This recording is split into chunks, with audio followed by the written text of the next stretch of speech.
Today on Conversations Aloud, we're discussing human rights issues relating to Palestine and Gaza and the roles played by Israel, the US, and Europe, especially Ireland, in shaping both the conflict and the international response. We're joined by Brid McGrath, who is the Director of Public Affairs of Oxfam, based in Ireland. Welcome to the show, Brid. Thanks a million, Hadi, and greetings from Ireland. Great to have you on from Ireland.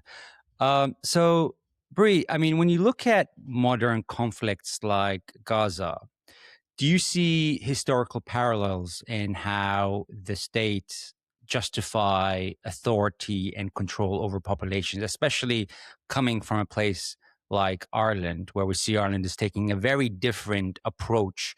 Unfortunately, Ireland is the only one that's really taking that different approach compared to Europe.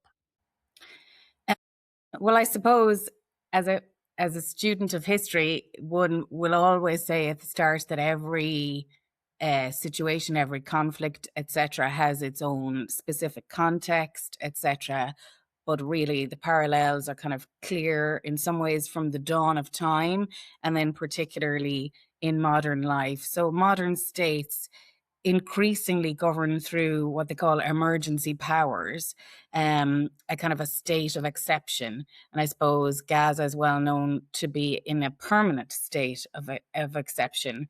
Hannah Arendt, back in 1951, said stateless people are much more vulnerable than others because human rights, essentially, as they were drawn up, are for citizens.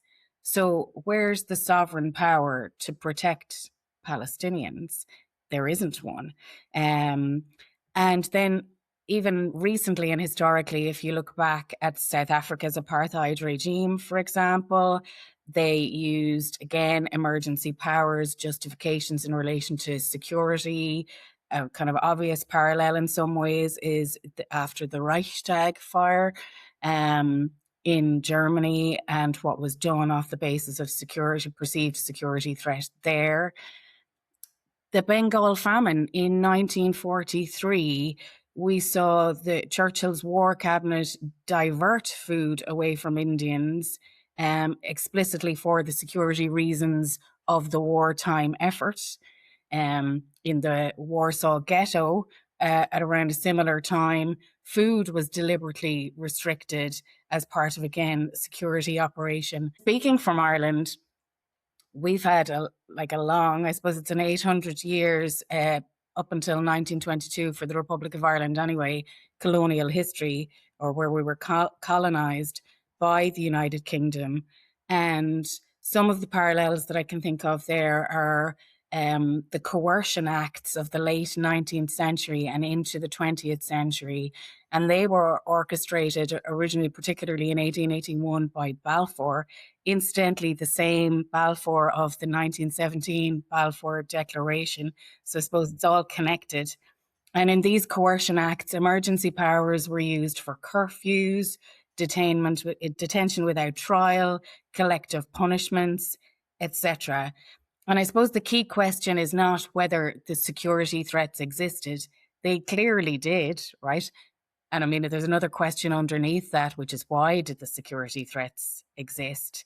Because it was a population under threat to a large extent. But international law essentially came into existence because we understand that states typically overreach when they enact these emergency powers and when they use security to justify war. And another thing, for some reason, that I keep going back to is the First World War, and why do states go into conflict at all? And I was a great student of the First World War for a long time in my life. For some reason, I was just deeply interested in it, very much, the Western Front, the Eastern Front, what were the causes of the war, and the freedom of small nations was a big one. And then I'll have to thank Peter Frankopan for his book, The Silk Road, where he told me that I had never read before that in 1918, when David Lloyd George, the then British Prime Minister, met Clemenceau, the French Prime Minister, before the Treaty of Versailles, before essentially the Versailles peace talks. Lloyd George went, so it was the victors deciding what they wanted right from the peace.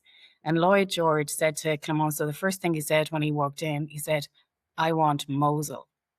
So he said, "I want Mosul," which is in Iraq, for reasons of oil. So that, in just again in our in all the history that we're taught, that never came up for me. I mean, over like 12 to 14 years or more studying the First World War. So I suppose we need to understand as well what's really at the back of states who use security to perpetuate essentially their own geopolitical aims. So I suppose that's largely what's at the back of conflict and war.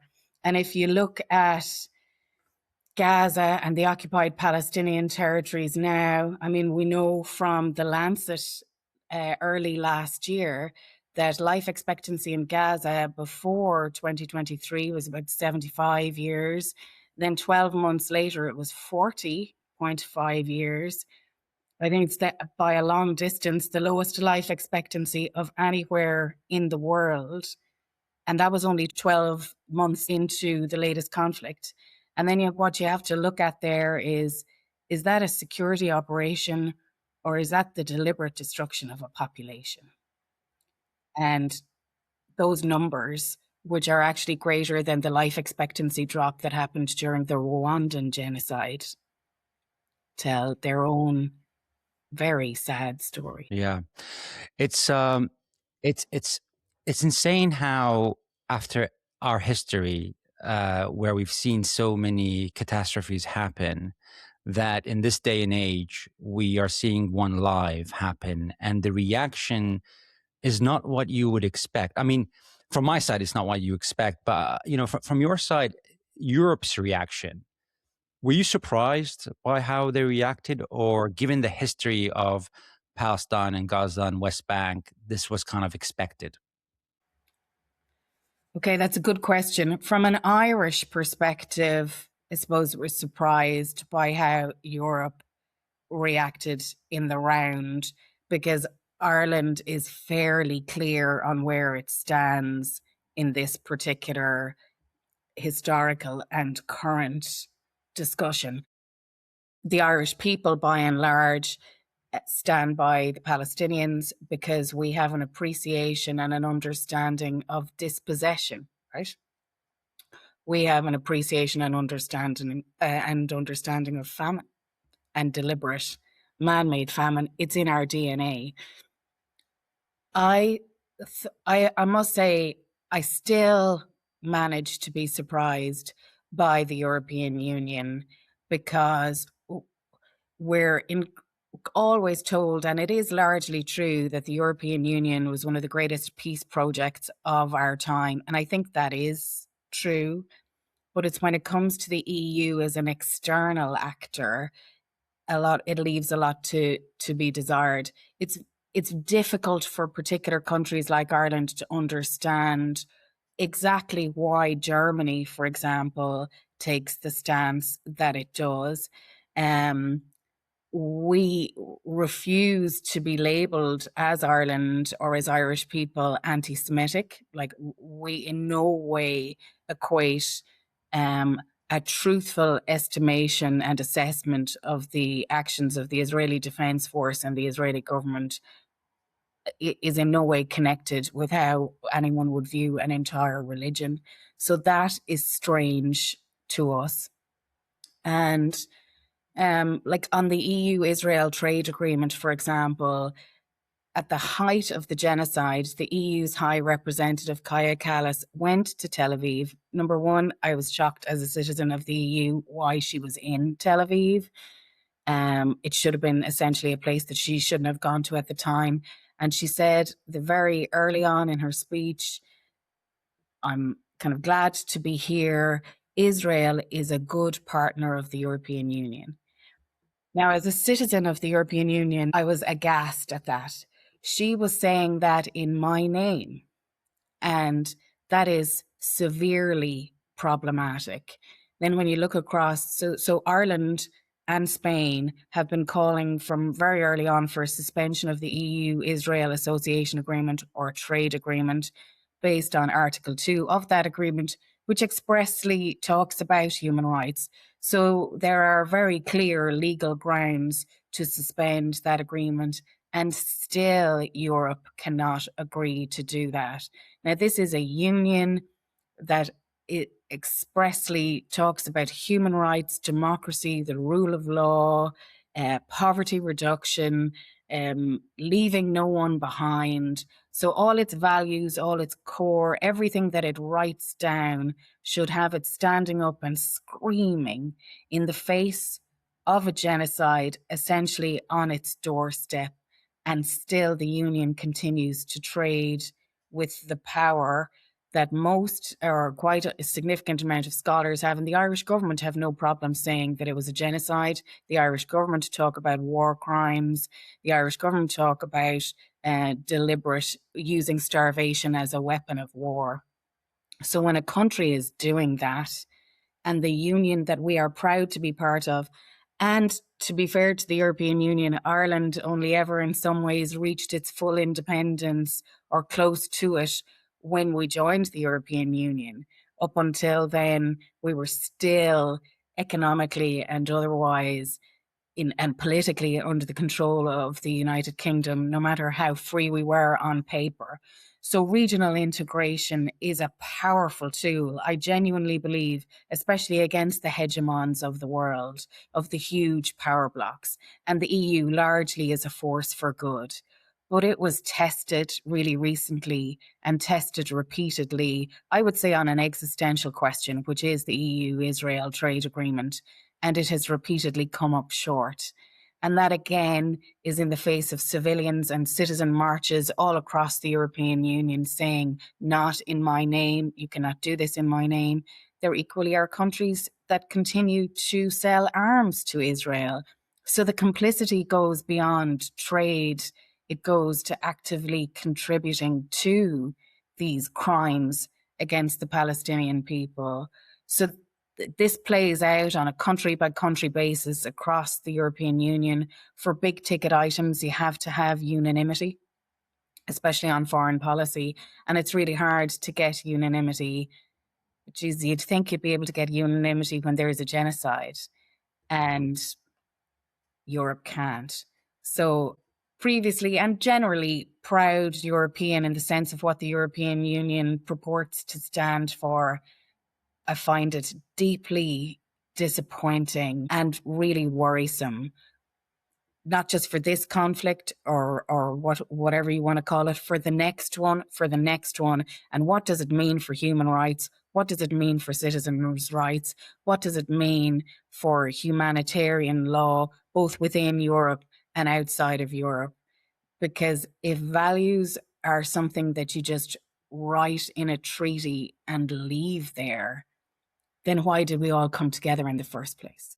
Yeah, 100%. And it damages the EU itself, because there's a gap now between what the EU stands for and how and whether it represents the people. Because the people, it's very clear, they want a different relationship between EU and Israel, but for some reason the leaders are taking a different view. So there's a damage to the EU itself in terms of what it represents, and at the same time there's a participation in I feel, the destruction of international law. Obviously, Israel is destroying that, but by the EU allowing or facilitating in some countries in doing that, it's also kind of destroying the notion of having international law.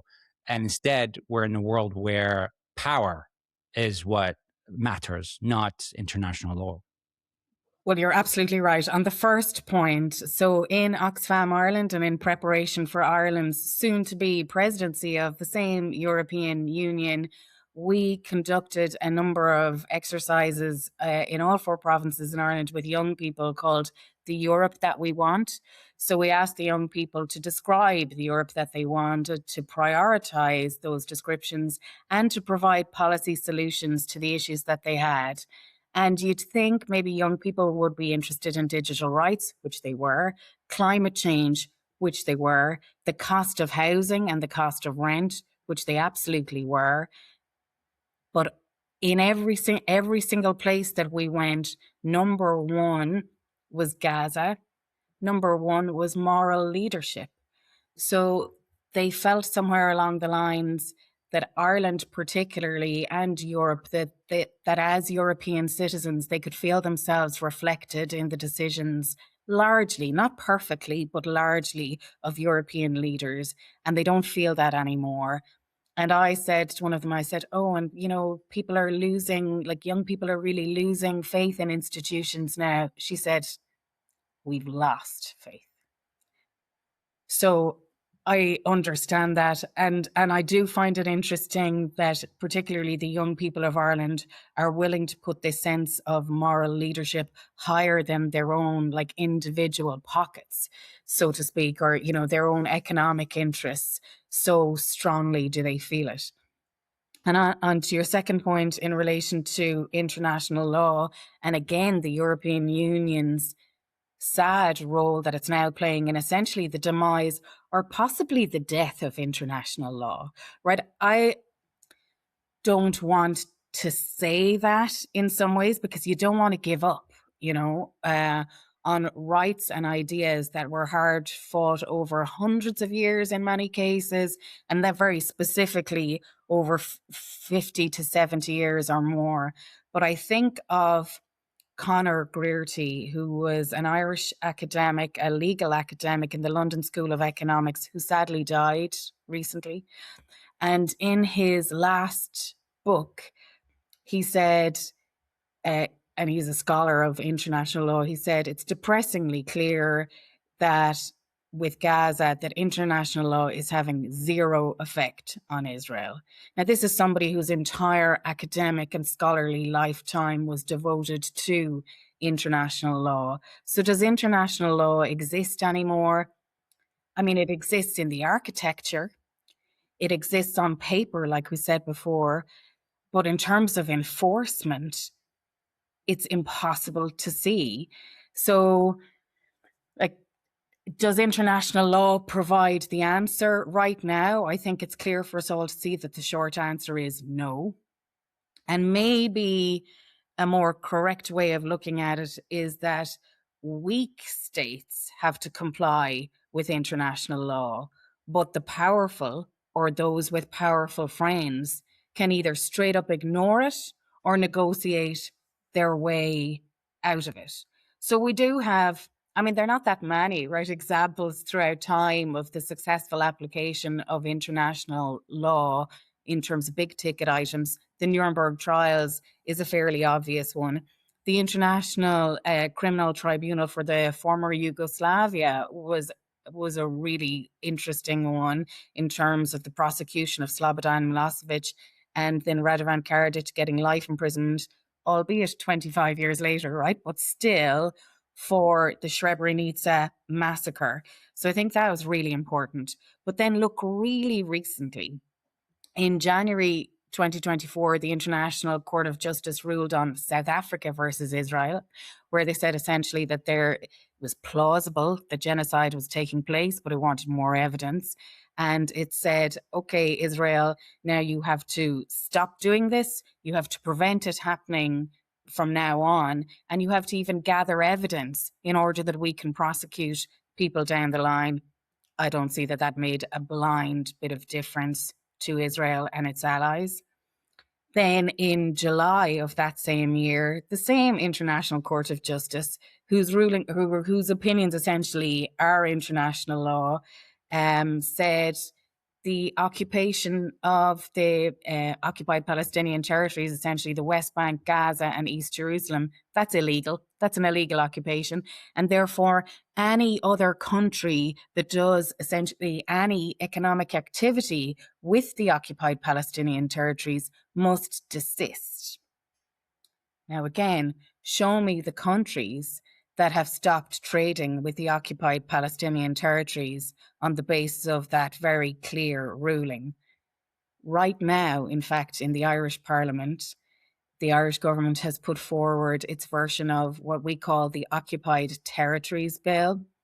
So that is a prohibition on the trade of goods with the occupied Palestinian territories. It is a great day. That is a step forward for Ireland. For those of us connected to this campaign for many, many years, we absolutely welcome it as a step forward, but we're also conscious that it's trade in goods only, not trade in services. The vast bulk of economic activity now with the occupied Palestinian territories is with services. And Oxfam Ireland has an opinion by Dr. Christopher Ward, Senior Counsel, who's the Vice Chair of the International Law Association and recently represented Bolivia at the International Court of Justice in relation to Israel and UN, etc. And he said that Ireland's bill right now is consistent with, but doesn't completely fulfill our obligations under international law. So if Ireland can't fully fulfill its obligations under international law, what future really does it have? And it's really hard not to see institutions like The Hague and otherwise as beautiful buildings full of learned people in very interesting outfits. But to what avail? So I just wonder, have we set up essentially facades that allow us to go through the process of pretending that we're engaging with what happens? But really what we know is, and again, we know this throughout all of human history, is that power wins ultimately and always. Now, the point of law, the point of human rights and the point of law just in general is to act as a counterbalance to state power, particularly, but to the powerful. But look even at like the UN Security Council. Oxfam did a study over a decade that looked at 27 vetoes over a decade, particularly on the occupied Palestinian territories, Syria, and Yemen. And those vetoes were used by the permanent powers basically to halt any action. A particularly egregious one was in 2023 when Russia stopped a 9-month extension to the delivery of aid of 4.1 million people hemmed in northern Syria. So that's 4.1 million people with no access to food or water, and Russia said no. And this is off the back of, 77 resolutions for Palestine, particularly in the UN General Assembly, but then you get nothing when it comes to the Security Council, and you go, oh, that must be a flaw in the system. Like, no, it's not a flaw in the system. It's how the system was designed. The system was designed to give far greater power to the victors in 1945. And we're now in 2026, supposedly in a multipolar world, and we still have the architecture a la Versailles, right?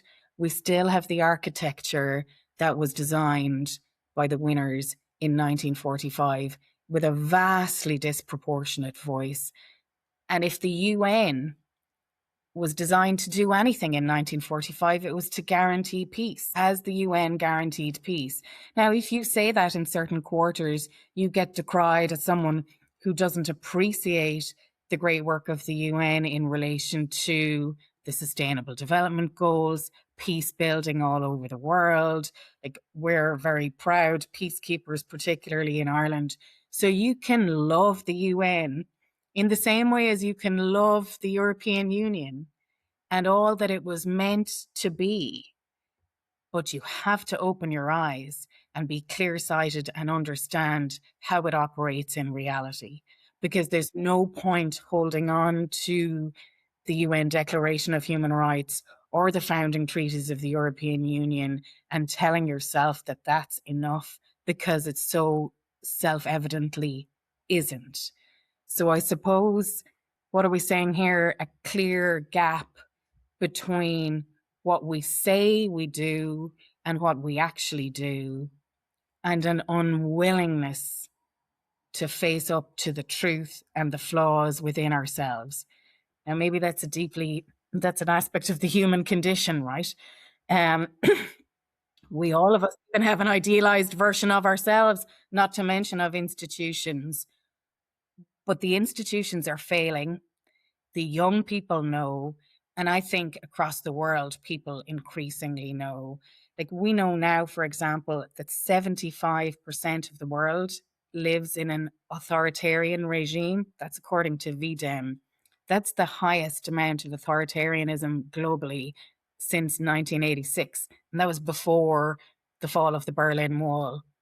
So something's happening, right? Something's going wrong. And citizens across the board are being disconnected from their governments, and they're stopping believing them. And then on another hand, they're starting to believe information and otherwise online that is telling them that the enemy is the other, the foreigner in their midst. Where that's not the enemy. That's not where it's all going wrong. And it's not who holds the power. So unless we tell ourselves, unless we understand and tell the truth about who holds the power in this world, how it's connected to money, which it so clearly is. You know, like Oxfam every year on year, tells the world in its Davos reports who are the billionaires, who's a soon-to-be trillionaire. I mean, these are numbers we can't even possibly fathom. 12 billionaires in the world have the same wealth as 4 billion people. You're 4,000 times more likely to be elected to public office if you're a millionaire or a billionaire than you are as an ordinary person. Like, this is a truth that we need to understand and connect that to what's happening in international law. Connect that to the inequality that people feel, the disaffection that inequality in terms of your lived experience is causing, and how that inequality is essentially distorting democracy itself. So progressives, if you want to call it, like, we're in a fight. We're in a fight for democracy. We're in a fight for human rights. We're in a fight for the institutions that we hold dear. And look, we have to tell the truth now. We're losing. Yeah. Is it? I mean, for sure, money talks, and we're seeing that, especially when it comes to democracy, among many other things. For example, in the U.S., we're seeing the elections of how money is coming in and kind of basically dictating who wins, which kind of demolishes the whole idea of what a democracy is. But just going back to the point about the UN as an institution, is it the institution that is the issue, or is it the powers that can veto within the institution, such as the U.S., although you mentioned Russia too, that, you know, most of the majority of countries want a particular direction, but then you've got one country able to veto and, you know, push the UN in another direction. It's the rules of the game, right? That's the problem. So the rules of the game created a General Assembly where everyone from all over the world would meet in New York and agree. General Assembly resolutions require enforcement. Who has the power to enforce those? The Security Council. For anything meaningful, you need the Security Council. And the veto power is so considerable that, as we can see, it can literally stop the UN from bringing food or allowing food and water to people who are stuck and starving.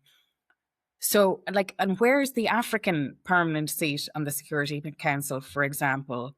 When, like, look at the size of Africa and the size of its population. Where's the Latin American seat on the Security Council? So it's very clearly skewed as it is right now.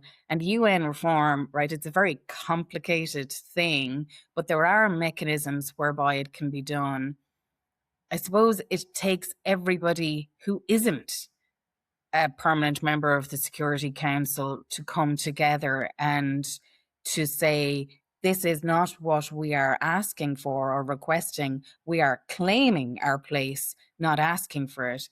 Now, again, with the power imbalances, it's a little bit like kind of Okay, you and whose army, So essentially, maybe the rest of the world has to figure out something that it can withdraw or some power that it will seek to invoke, because otherwise UN reform will just keep going and continually be talked about, but it's always going to fall at the last hurdle.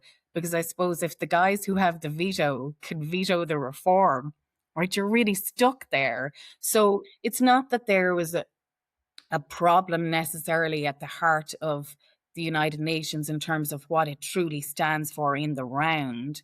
It's that there's a problem at executive level, if you want to call it that.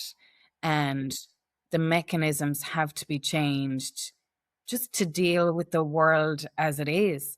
And the rest of us, there's more to the world than China, the United States, Russia, France, and the United Kingdom. And we shouldn't have to beg for leave in order to be considered. But particularly, I would say the global south. All the international institutions, the post Second World War ones, in no way understood the power that the global south should have, would have, will have. So like by 2050, 1 in 4 people on this planet will be African. And tell me how we should or could continue to ignore that continent. Um, so I suppose it's the really glamorous topic, right, of UN institutional reform, but turns out it has a deeply meaningful impact on day-to-day lives all around the world, including yours and mine. So it's something we need to get hold of. Or those institutions, or then, for example, the UN General Assembly or New York, will start to look like the kind of empty village that maybe some of our international law institutions are beginning to look like. Again, where people turn up and they have the names of the countries and they have their different clothes and they're talking, but what are they actually agreeing? So if you care about these institutions at all, then you've got to fight to change them in order to make them relevant and real. Yeah, because it's almost like a show now. It's not without any real outcomes. But not to worry, Brie. We have the peace of the Board of Peace that's going to change things now. Board of Peace deliberately set up as to threaten the UN, or and what was deeply depressing was the countries that agreed to be part of it. Aside from the fact that, as far as I know, you had to pay money to be on it. That's completely crazy. So, as I say, we either stand by these institutions or we see them falter. And in order to stand by them, we have to be the ones looking to reform. Yeah. So do you see that a new organization might appear that is more global South focused in the coming years? That's a really interesting question. The UN is losing funding in many humanitarian sense, about 40% decrease. There, deaths, countless deaths have happened, will happen all over the world as really important, meaningful work by UN agencies ceases to happen, as staff are cut and sent home. And that's a really big problem. Will the global south create its own kind of countervailing power? Hopefully not. I would say that what kind of makes sense to me, using the European Union maybe as a model, is the African Union, right? So there is an African Union that has all of the countries on the African continent, and that is growing in confidence. Latin America, again, for example, Asia, Southeast Asia. I think what would make more sense is for, now this is I think, but what would make more sense is for the regions to come together, because that's what will protect particularly the small countries within those regions, a la Ireland in the European Union. But I do think that Ireland and other countries, Ireland should champion greater voice and political power for the global south in the International Monetary Fund, in the United Nations, at any global forum where decisions are made, particularly that affects the global south, right? That's a big problem. It feels like going back to the Congress of Vienna or whatever. How will we divide up Africa? Like, that time is over. That is not our business to do. Africans will decide the future of Africa, or Africans should be deciding the future of Africa. So I think hopefully not in relation to like throw out a whole architecture, um, and a system that in some ways does work. Like, the UN is particularly good at humanitarian aid, at development assistance. The Sustainable Development Goals remain actually a very excellent document and a guiding light where countries and people should be striving towards. So should we collapse the whole thing? Absolutely not. But could that be taken out of our hands if the UN itself does not reform? I mean, that's up to the actors of the global south, right? And if they so choose, you couldn't blame them. It's just, it would be a pity for, I mean, these arguments are well rehearsed, but we know it. You know, climate change, that is global. That is not regional. That's not country specific. Migration, forced displacement, conflict, etc. All the big things that we're all afraid of now and that threaten our own security are by definition global and need a global response. So if we start to, due to the UN's particular issues, if we start to divide up again in our own little pots, I don't know how that's going to help us deal with climate change, for example. It's not. Yeah. Just going back to, you mentioned there Ireland taking the presidency of Europe. I think that's next month. I mean, what do you see the impact that Ireland can have on, for example, the EU's foreign policy? I mean, that's a very good question, right? The presidency of the European Union, so you get it once every 13 years, right? So it's like a comet that you have to catch, and it's just for 6 months. And presidencies, even years ago, used to be even more powerful than they are now. But presidencies are still powerful in the sense of you get to set the agenda of the European Union, you chair the meetings. Chairing the meetings, all of these powers are not insubstantial. Denmark, for example, got the European Union kind of on the same page in relation to certain security threats that it wanted everybody to take a look at in relation to Greenland, etc. Spain, in its presidency in 2023, put a particular focus on Latin America and the Caribbean for its own historical reasons, but they absolutely reignited Europe's relationship with Latin America and the Caribbean. So what can Ireland do? I think Ireland wants to and will put a spotlight on Palestine and a political solution. Ireland's going to host a meeting on essentially implementing the two-state solution, where Ireland's going to present its own experience in Northern Ireland as a way of constructing peace out of conflict. I think Ireland will continue to push for the suspension of the EU-Israel trade agreement. I don't know how successfully. Another thing that Ireland is going to do, which I think could bear fruit and be very useful, is that all the European Union development ministers will come to Ireland in October of this year, and Ireland is going to very much ask the existential questions in terms of development cooperation or overseas assistance, and try and put poverty reduction at the core of that, because the EU is running away now essentially with a competitiveness policy that it calls human development, and using overseas development money that in many ways is just going back to benefit European companies. So I think Ireland can be the honest broker and lead in relation to that. I think Ireland can be the honest broker and lead in relation to Palestine. And I think Ireland can provide that sense of moral leadership that is so missing across Europe. In some ways, see, Ireland is never going to be your big military power, right? So it's not going to be our size that is where we have our influence. But we do have influence, particularly in relation to the global south, because of a genuine shared history. We do have influence across the European Union because if you're small, you've never colonized anyone, you have no enemies, right? Now, maybe you're too weak on some level to have enemies, but it means that you're very good at making deals.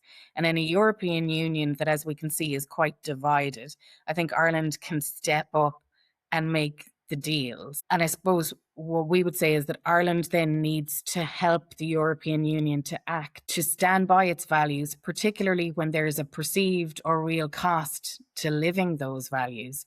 Because we can talk about values until the cows come home. But if we balk at it, for example, services in the Occupied Territories Bill, because we hear from the United States and from other places that Ireland will suffer economic consequences if we do it, well, then at a certain point, you have to be willing to suffer those economic consequences or then admit to yourself that your values aren't real. Thank you so much, Brie.